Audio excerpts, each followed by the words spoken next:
அஸ்ஸலாமு அலைக்கும். இன்றைக்கி நம்ம பார்க்க போகிறது வாழைப்பூ முட்டை பொரியல். எப்படி பண்ணுறதுன்னு பார்க்கலாமா?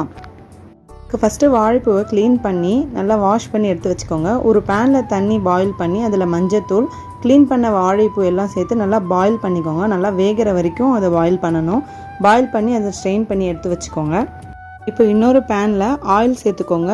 கடுகு, பாசிப்பருப்பு, காஞ்ச மிளகாய் 3ஐயும் நல்லா வதக்கிட்டு 2 ஸ்லைஸ் பண்ண வெங்காயத்தை சேர்த்துக்கோங்க. வெங்காயம் சேர்த்து உப்பு கொஞ்சம் லைட்டாக போட்டு நல்லா வதக்கி விட்டுக்கோங்க. இப்போ அடுத்து பாயில் பண்ணி வச்சுருக்க அந்த வாழைப்பூவை ஆட் பண்ணிக்கலாம். அது நல்லா ஆட் பண்ணி க்ளோஸ் பண்ணி ஒரு 5 to 10 மினிட்ஸ் நல்லா வேக விடுங்க. மீடியம் ஃப்ளேமில் வேகட்டும். அது நல்லா வெந்ததுக்கப்புறமா ஓப்பன் பண்ணி ஒரு எக்கை உடச்சி விடுங்க. அந்த எக்கை மீடியம் ஃப்ளேமில் வச்சு நல்லா ஸ்க்ரம்பிள் ஆகிற வரைக்கும் விட்டு அதுக்கப்புறம் பொரியல் கூட நல்லா சேர்த்துக்கோங்க. இப்போ நமக்கு வாழைப்பூ பொரியல் ரெடி ஆகிடுச்சு. நான் இன்றைக்கி பருப்பு கீரை கூட்டு செஞ்சு அது கூட சைடிஷாக வச்சுருக்கேன். ட்ரை